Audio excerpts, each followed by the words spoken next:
فرزند زہرا یہ حالات برے ہیں۔ کاشانہ بصیرت ایک ایسا مکمل یوٹیوب چینل جس پر محروم بصارت کے لیے بالخصوص اور تمام افراد کے لیے بالعموم سینکڑوں کی تعداد میں اسلامی کتب دستیاب ہیں۔ لہذا گزارش ہے کہ آپ اپنی ذمہ داری نبھاتے ہوئے کاشانہ بصیرت کو سبسکرائب کرنے کے ساتھ ساتھ بیل آئیکن کو پریس کیجئے تاکہ آپ علم کے حصول کے ساتھ ساتھ مذہب اہل بیت کی اشاعت میں بھی اہم کردار ادا کرتے رہیں۔ کاشانہ بصیرت۔ فرزند زہرا یہ حالات برے ہیں۔ بسم اللہ الرحمن الرحیم۔ السلام علیکم۔ یہ کتاب آپ کے لیے کاشانہ بصیرت کی یوٹیوب چینل کی جانب سے ریکارڈ کی جا رہی ہے۔ نام کتاب احسن الفوائد فی شرح رسالہ اعتقادیہ، تالیف شیخ صدوق علیہ رحمہ۔ اب ہم کتاب کا پارٹ نمبر 56 پڑھیں گے۔ 37واں باب غلو و تفویض کا بیان کی تفصیل۔ ہیڈنگ ہے چند شکوک و شبہات کا ازالہ۔ صفحہ نمبر 593، نواں شبہ اور اس کا جواب۔ بعض زیارات میں ایسے فقرات موجود ہیں جن سے تفویض ثابت ہوتی ہے، جیسے زیارت رجبیہ میں مروی ہے۔ اس شبے کا جواب یہ ہے کہ قطع نظر اس کے کہ یہ زیارات مستند ہیں یا نہیں، ان میں وارد شدہ لفظ تفویض سے مراد وہی دینی امور میں تفویض ہے، جیسا کہ اس کے سیاق و سباق سے واضح ہے، اور تفویض عوض دینے سے مراد آخرت میں ثواب عطا کرنا ہے کہ جو کہ ان کی شفاعت کبریٰ سے حاصل ہوگا۔ بہرحال اس قسم کی زیارات و عبارات کو ہمارے متعلقہ مسئلے سے کوئی ربط و تعلق نہیں ہے۔ اس کی مزید توضیح کے لیے کتاب مصباح الانوار علامہ شبر کی طرف رجوع کیا جائے۔ 10واں شبہ، بعض روایت میں وارد ہے ہمیں ربوبیت سے نیچے رکھو، پھر ہمارے حق میں جو چاہو کہو، ہرگز ہماری اصل حقیقت تک تم نہیں پہنچ سکتے۔ اس سے معلوم ہوتا ہے کہ سوائے خدا اور رب کہنے کے ہم سب کچھ اہل بیت علیہ السلام کے حق میں کہہ سکتے ہیں، لہٰذا ان کو خالق و رازق کہنا درست ہے۔ بلکہ اس روایت سے تو یہ معلوم ہوتا ہے کہ ہم سے غلو ہو ہی نہیں سکتا، کیونکہ غلو نام ہے تجاوز زین الحد کا، اور جب ہمیں خدا اور رسول اور ائمہ اطہار کے حدود معلوم ہی نہیں تو ان کے حق میں غلو چی معنی دارت، ان کی شان میں تو ہمارا غلو بھی قاصر ہے۔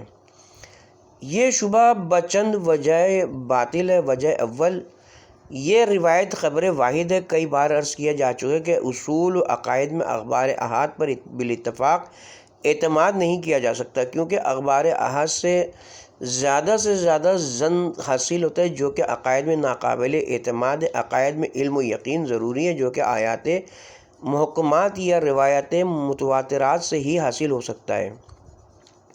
علماء اعلام نے ایسی روایات کا یہی تحقیقی جواب بصواب دیا ہے۔ چنانچہ جناب سید العلماء سید حسین بن حضرت غضنفر معاذ قصرہ نے اپنی کتاب حدیقہ سلطانیہ میں اسی شبے کا جواب دیتے ہوئے لکھا ہے،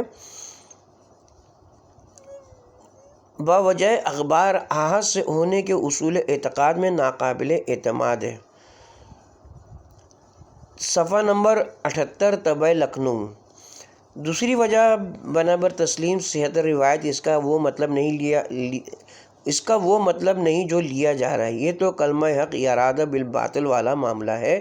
اس میں جو وارد ہے کہ ہمیں مرتبہ ربوبیت سے نیچا رکھو، کون عقل مند اور اسالیب کلام سے واقف انسان یہ کہہ سکتا ہے کہ اس کا مطلب یہ ہے کہ بس ہمارے متعلق لفظ رب نہ کہو، باقی جو جی چاہے کہتے رہو۔ مطلب یہ ہے کہ جو صفات شان ربوبیت سے تعلق رکھتی ہیں ان سے ہمیں متصف نہ کرو۔ ہم متعدد آیات کے حوالہ جات سے ثابت کر چکے ہیں کہ خلق اور رزق اور اماتۃ و احیاء وغیرہ صفات ربوبی صفات ہیں،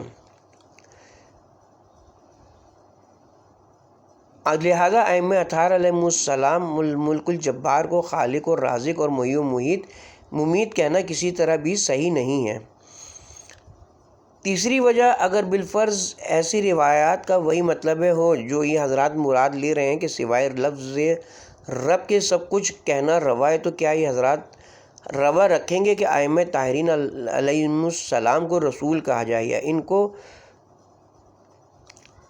رسول خدا سے افضل قرار دیا جائے، جو رحمان وغیرہ صفات خاصہ کا اسی معنی کے اعتبار سے جس اعتبار سے ذات باری تعالیٰ پر ان کا اطلاق ہے، ان ذوات مقدسہ پر اطلاق کیا جائے؟ جب یہ جائز نہیں اور یقیناً نہیں، تو ماننا پڑے گا کہ اس کا صحیح مفہوم وہ ہے جو ہم نے بیان کر دیا، پس تسلیم کرنا پڑے گا کہ قول و معاشتم کے عموم سے مراد یہ ہے کہ وہ مدح و ثنا قواعد شریعہ کے اعتبار سے جائز ہو، وہ دل کھول کر کی جا سکتی ہے، اور پھر بھی ان کے فضائل و محامد کا شمار نہیں کیا جا سکتا ہے۔ جو کچھ چاہو غلط یا صحیح بلکہ خود تراش کر کے ان ذوات مقدس قدسی صفات کی طرف منسوب کر دو۔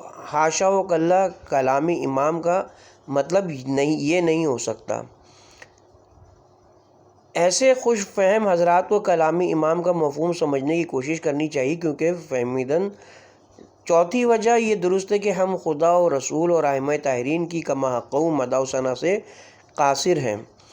امام کو مقام اس طرح بلند ہے جس طرح آسمان کا ستارہ، لیکن اس کا یہ مطلب تو نہیں کہ ہمیں حدود ربوبیت اور حدود نبوت و امامت کا کچھ بھی علم کا اندازہ نہیں ہے، ورنہ خداوند عالم کی صفات ثبوتیہ و سلبیہ کا اعتقاد رکھنے اور خصائص نبوت بیان کرنے اور معارف امامت لکھنے کا اور بیان کرنے کا مقصد ہی کیا ہے؟ ہم جو خدا کے لیے چند صفات ثبوتیہ و سلبیہ ثابت کرتے ہیں، یا پیغمبر اسلام کے لیے چند خصائص نبوت کا اعتقاد رکھتے ہیں، یا چند فضائل امامت کو تسلیم کرتے ہیں، اس سے یہ کب لازم آتا ہے کہ ہم نے ان کی اصل حقیقت کو معلوم کر لیا ہے اور وہ محدود ہو گئے ہیں؟ مگر اتنا تو ضرور ہوتا ہے کہ جو صفات خدا کے لیے مانتے ہیں ان میں کسی اور کو شریک قرار نہیں دیتے، اور خصائص نبوت میں غیر نبی اہم نہیں مانتے۔ اسی طرح فضائل امام میں غیر امام کو برابر نہیں سمجھتے، لہٰذا اگر امام میں خصائص نبوت یا صفات ربوبیت تسلیم کر لی جائیں تو غلو یقیناً لازم آئے گا، یا نبی میں صفات الہیہ تسلیم کر لیں تب بھی غلو لازم آئے گا، جیسے کہ اوپر اقسام غلو میں اس مطلب کی وضاحت کی جا سکتی ہے۔ کیا فضول بات ہے کہ حضرات کو سوائے خدا کہنے کے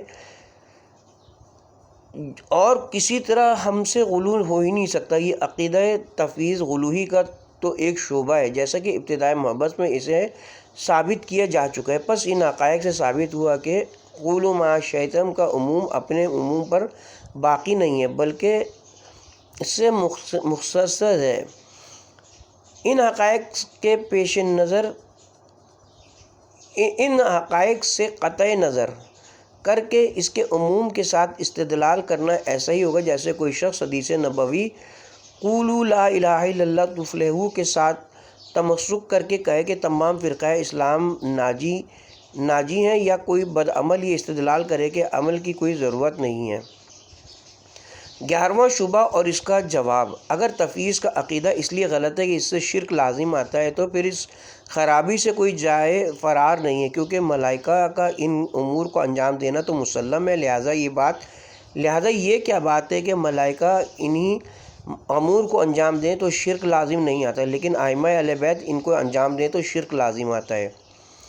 اس شبے کا پہلا جواب۔ اس شبے کے کئی جوابات دیے جا سکتے ہیں۔ اولاً یہ کہ بعض اوقات دو فعل بظاہر بالکل باہم مجانس اور مشابہ اور ایک جیسے ہوتے ہیں، مگر اس وجہ سے کہ ایک ضمن اللہ ہے وہ باعث قرب یزدی قرار پاتا ہے، اور دوسرا بوجہ غیر معزون من اللہ ہے ہونے کے باعث بدھ اور موجب شرک بن جاتا ہے۔ چنانچہ متعدد روایات میں وارد ہے کہ جو لوگ ائمہ معصومین علیہ السلام کے علاوہ دیگر خلفائے جور کی اطاعت و فرما برداری کرتے ہیں وہ مشرک ہیں، اور جو ائمہ طاہرین کی اتباع و پیروی کرتے ہیں وہ موحد و خدا پرست، حالانکہ بظاہر دونوں صورتوں میں غیر خدا کی اتباع ہے، مگر ایک صورت میں شرک ہے اور دوسری صورت میں ایمان۔ یہ تفریق کیوں ہے؟ اس لیے کہ چونکہ ائمہ طاہرین علیہ السلام کی اطاعت و پیروی کا من جانب اللہ حکم ہے، اور دوسرے خلفاء کی اتباع کا کوئی اذن نہیں ہے۔ یہی کیفیت ہمارے مطلقہ مسئلے کی ہے۔ چونکہ ملائکہ کا مدبر امور ہونا قرآن و سنت سے ثابت ہے، لہٰذا ان کو مدبر تسلیم کرنے سے شرک لازم نہیں آتا، اور ائمہ طاہرین علیہ السلام کو مدبر و منتظم عالم ہونا قرآن و سنت سے ثابت ہے۔ اس لیے اگر ان کو مدبر امر و نظام عالم مانا گیا تو شرک لازم آئے گا۔ 12واں شبہ اور اس کا جواب۔ سورہ انا انزلنا کی تفسیر میں متعدد روایات کے اندر موجود ہے کہ لیلۃ القدر کو فرشتے امام وقت کی خدمت میں تمام امور لے کر حاضر ہوتے ہیں، اور اس سال زمین پر جو کچھ واقع ہونا ہوتا ہے اس کی اطلاع امام کو دیتے ہیں۔ اس سے معلوم ہوتا ہے کہ زمین کا نظم و نسق امام ہی کے سپرد ہے، ورنہ ملائکہ کا ان کی خدمت میں آنا چی معنی دار ہے۔ اس شبے کا تحقیقی جواب جیسا کہ سرکار علامہ مجلسی علیہ رحمہ نے دیا ہے اور دوسرے اعلام نے ان کی تائید فرمائی ہے، یہ ہے کہ بحار الانوار صفحہ نمبر 264، صابع بحار الانوار صفحہ نمبر 264، امام وقت پر ملائکہ کا نزول اس لیے نہیں ہوتا کہ ائمہ اطہار کو نظام عالم کے چلانے میں کچھ دخل ہے، یہ ان سے خدا کو مشورہ کرنا مقصود ہے۔ خدا ہی خالق و حاکم ہے، بلکہ ائمہ طاہرین کے اکرام و احترام اور ان کی رفعت و عظمت مقام ظاہر کرنے کے لیے ایسا کیا جاتا ہے۔ جب ملائکہ زمین پر آئیں تو پہلے حجتائے خداوندی کی خدمت میں حاضری کا شرف حاصل کریں۔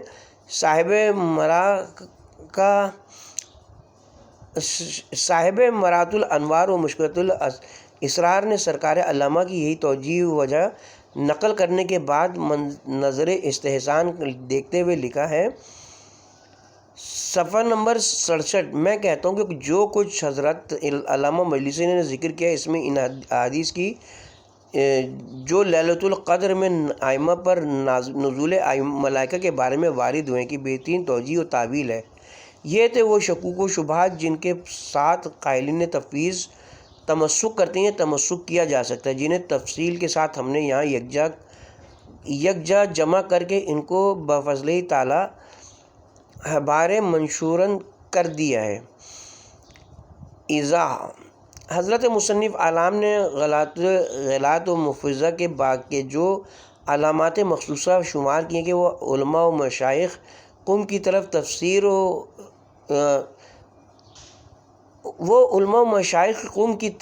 تقصیر و کوتاہی کی نسبت دیتے ہیں وغیرہ وغیرہ، اس کے متعلق اتنی وضاحت مطلوب ہے کہ یہ کوئی قاعدہ کلیہ نہیں ہے کہ ہر غالی و محفوظ میں یہ علامت ضرور ہی موجود ہوں، بلکہ مصنف اعلام کی یہ فرمائش اپنے دور کے مخصوص حالات و کیفیات پر مبنی ہے۔ مکان و زمان کے تغیر و تبدل سے ایسے علامات میں بھی تغیر ہوتا رہتا ہے۔ چنانچہ دور حاضر کے مفروضہ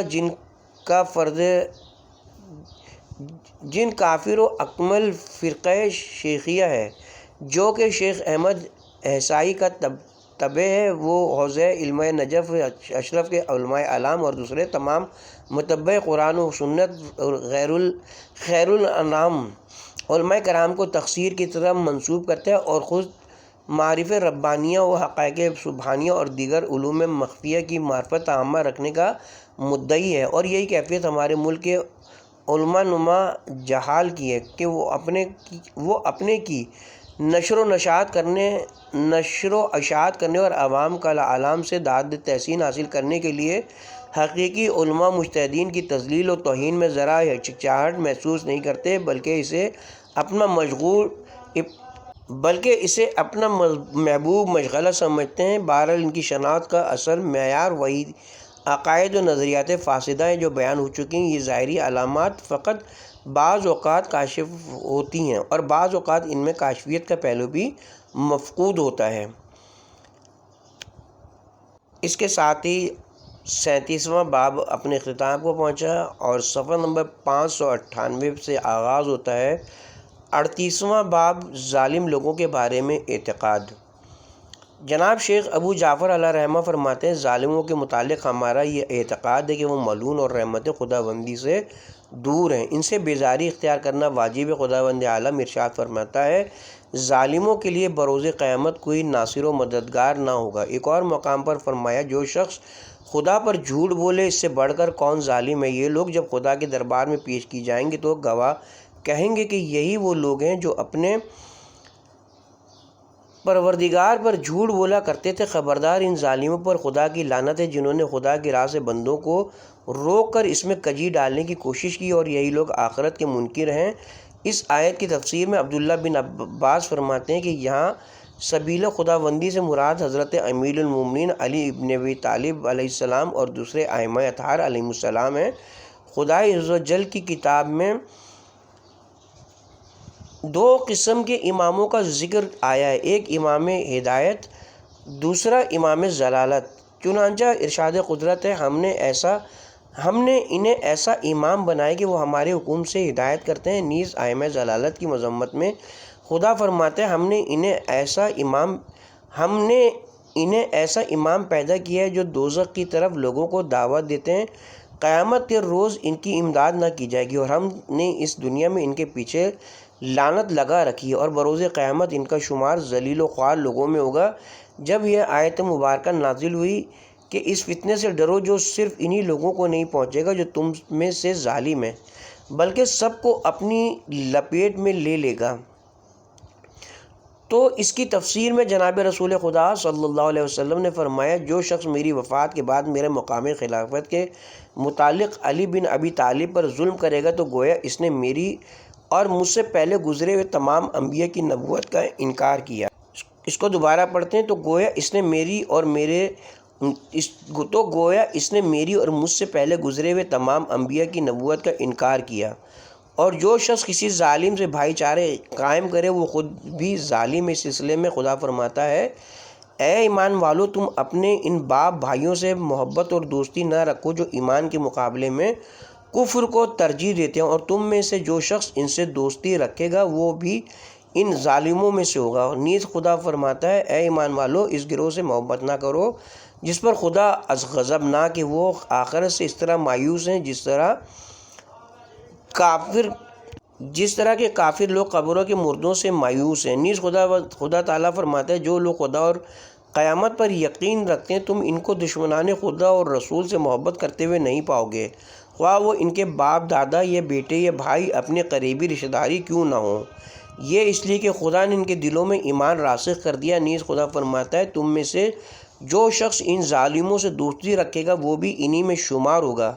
بے شک خداوند عالم ظالموں کو ہدایت نہیں فرماتے۔ اسی سلسلے میں ایک اور جگہ ارشاد فرماتا ہے ظالموں کی طرف مائل نہ ہو ورنہ تمہیں بھی آتش دوزخ اپنی لپیٹ میں لے لے گی، اور خدا کے سوا تمہارا کوئی یاور و مددگار نہ ہوگا۔ لعنت لغت میں کسی چیز کو اس کے اصل مقام پر نہ رکھنے کا نام ظلم ہے، پس جو شخص امامت کا دعویٰ کرے حالانکہ وہ امام نہ ہو تو وہ ظالم اور ملعون ہے۔ اسی طرح وہ شخص بھی ظالم اور ملعون ہے جو نااہل لوگوں کی امامت کا قائل ہو۔ جناب رسول خدا صلی اللہ علیہ وسلم فرماتے ہیں جو شخص میرے بعد علی علیہ السلام کی امامت کا انکار کرے گا وہ ایسا ہے کہ گویا اس نے میری نبوت اور رسالت کا انکار کیا، اور اس نے گویا خدا کی ربوبیت کا انکار کیا۔ نیز حضرت نے فرمایا یا علی میرے بعد تم پر ظلم و ستم کیا جائے گا، یاد رکھو جو شخص تم پر ظلم کرے گا وہ مجھ پر ظلم کرے گا، اور جو تم سے انصاف کرے گا وہ مجھ سے انصاف کرے گا، جو تمہارا منکر ہوگا وہ میرا منکر ہوگا، جو تم سے محبت کرے گا وہ مجھ سے محبت کرے گا، اور جو تم سے دشمنی کرے گا وہ میرا دشمن ہوگا، جو تمہاری اطاعت کرے گا وہ میرا اطاعت گزار ہوگا، اور جو تمہارا نافرمان ہوگا وہ میرا نافرمان ہوگا۔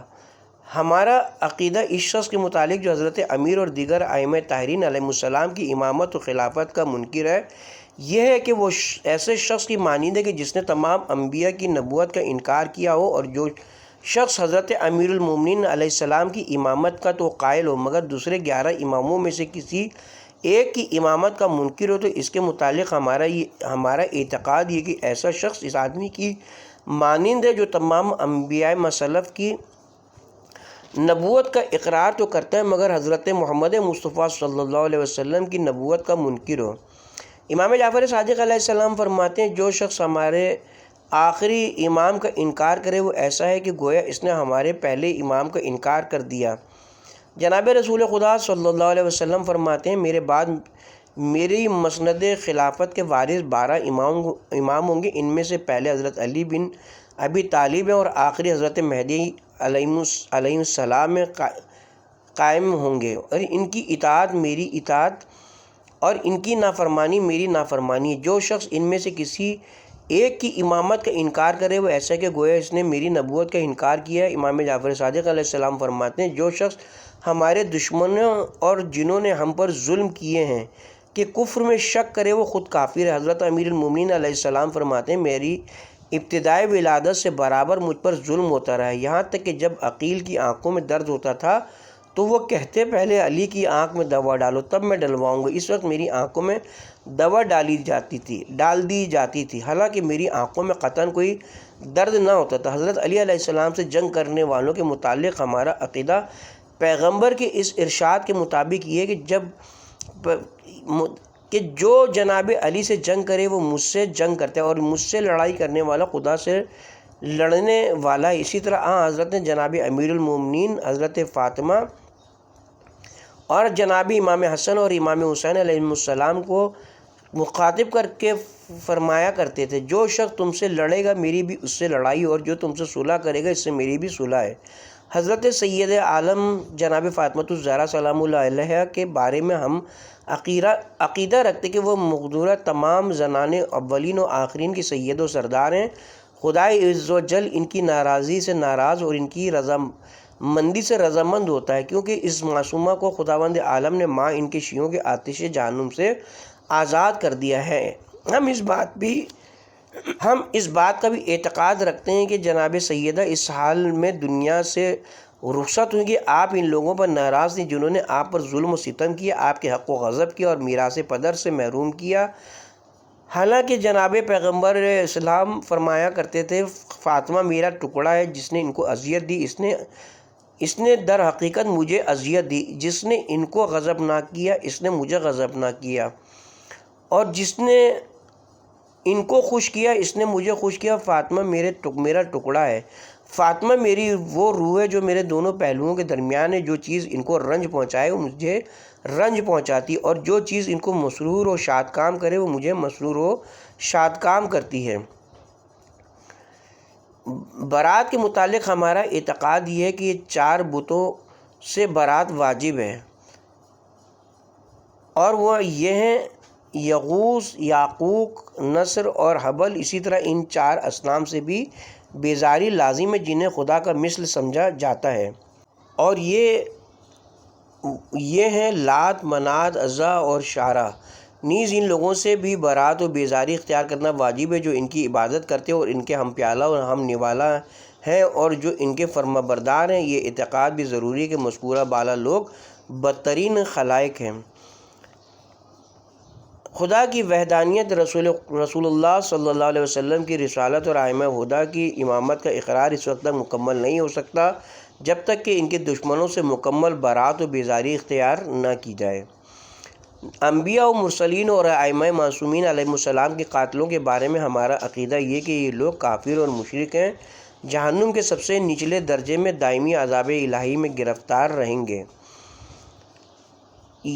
جو کچھ ہم نے ذکر کیا ہے، جو شخص اس کے علاوہ کچھ اور عقیدہ رکھے وہ ہمارے نزدیک دین خدا سے کچھ بھی حصہ نہیں رکھتا۔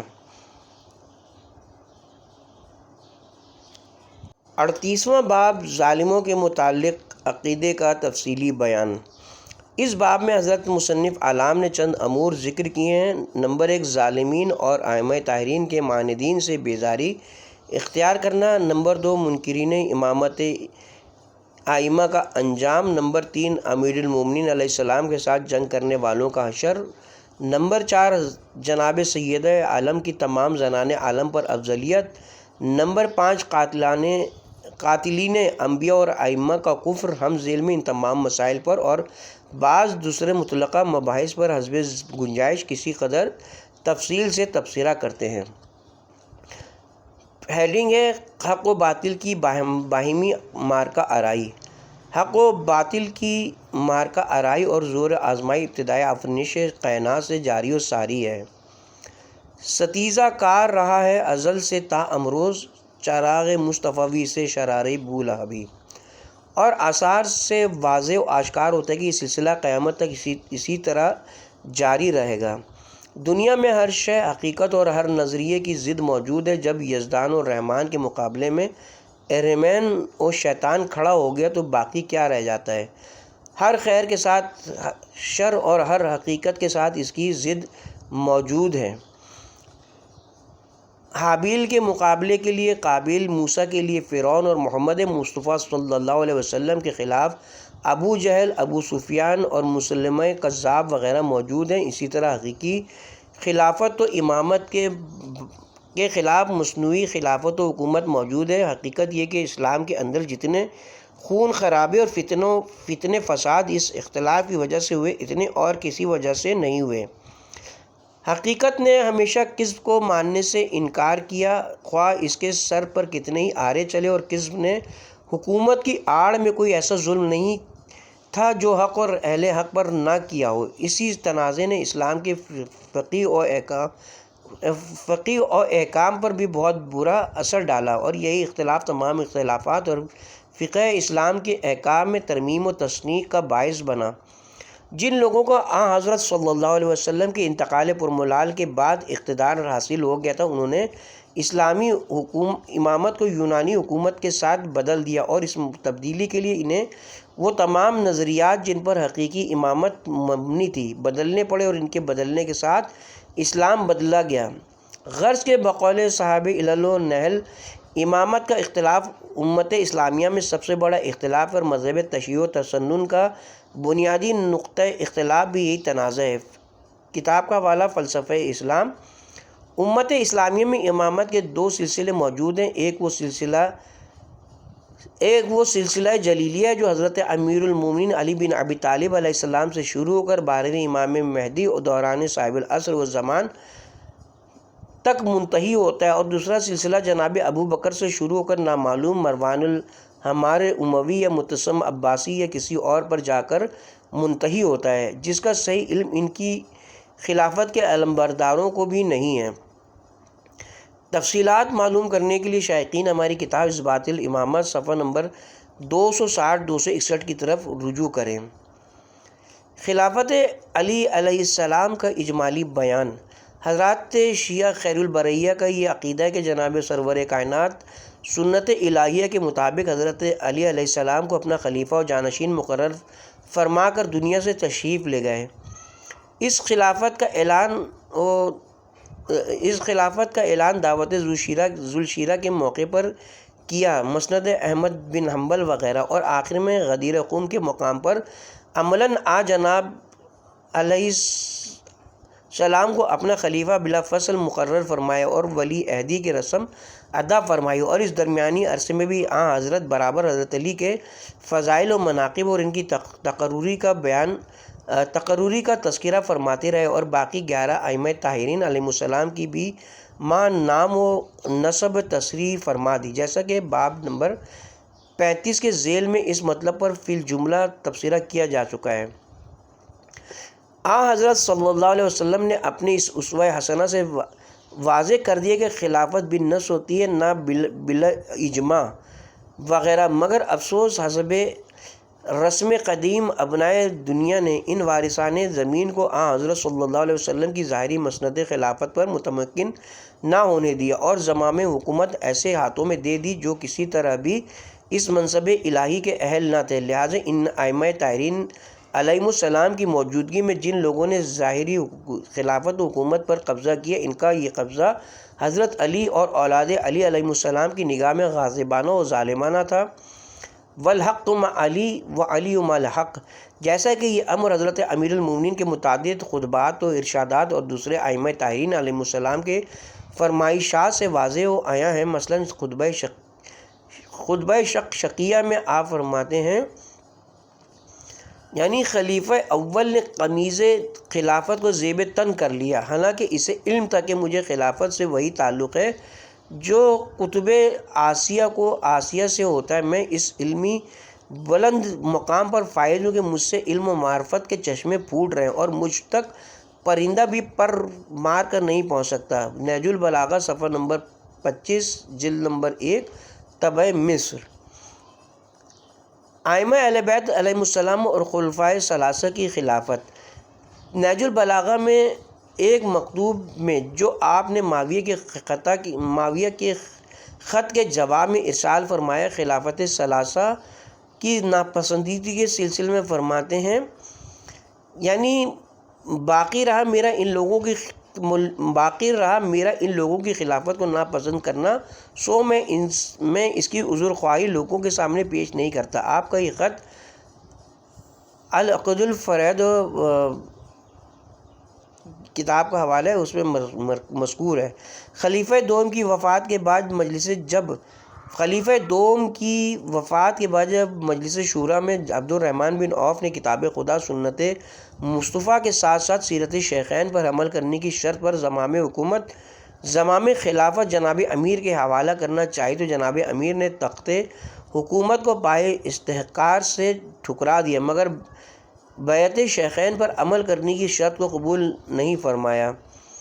کتاب کا حوالہ الامامہ والسیاسیہ، شرح فقہ اکبر وغیرہ۔ اس واقعے سے بھی یہ بات روز روشن کی طرح واضح و آشکار ہو جاتی کہ جناب علیہ السلام خلافت شیخین کو صحیح نہیں سمجھتے تھے۔ بہرحال ان حقائق کے مطالعے سے معلوم ہوتا ہے کہ حضرت امیر المومنین علیہ السلام کا ان لوگوں کو غاضب و جائر سمجھنا ایسا واضح تھا کہ خود ان لوگوں کو بھی اس حقیقت کا اعتراف تھا، جیسے کہ صحیح مسلم میں یہ واقعہ مرقوم ہے کہ خلیفہ ثانی نے حضرت امیر اور جناب عباس کو خطاب کر کے کہا، تم دونوں مجھے جھوٹا، گناہگار، غدار اور خیانت کار سمجھتے ہو، بلکہ جو شخص مجھ سے بہتر تھا خلیفہ اول، تم دونوں اسے بھی ہمیشہ کاذب، عاصم، خائن اور غاور سمجھتے رہے۔ صحیح مسلم جلد نمبر 2 صفحہ نمبر 91 طبع دہلی۔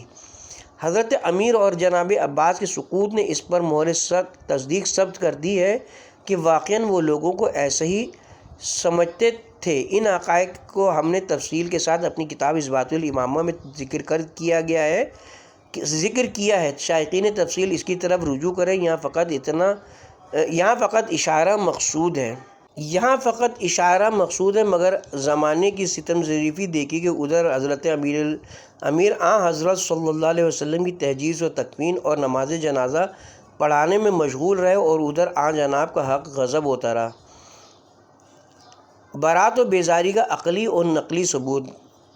چونکہ ہر معاملہ و مسئلے میں حق اہل بیت رسول کے ساتھ ہے، اس کو دوبارہ پڑھتے ہیں، چونکہ ہر معاملہ و مسئلے میں حق اہل بیت رسول کے ساتھ ہے، لہٰذا ان کی اقتداء و اتباع اور ان سے محبت و مودت رکھنا بنص قرآن واجب و لازم ہے، اور یہ امر اس وقت تک مکمل نہیں ہو سکتا جب تک ان کے مخالفین و معاندین سے علیحدگی و بیزاری اختیار نہ کی جائے، جس طرح کہ توحید و رسالت کا اقرار و اعتقاد اس وقت تک کامل نہیں ہوتا جب تک خدا و رسول کے بالمقابل جھوٹے مدعیان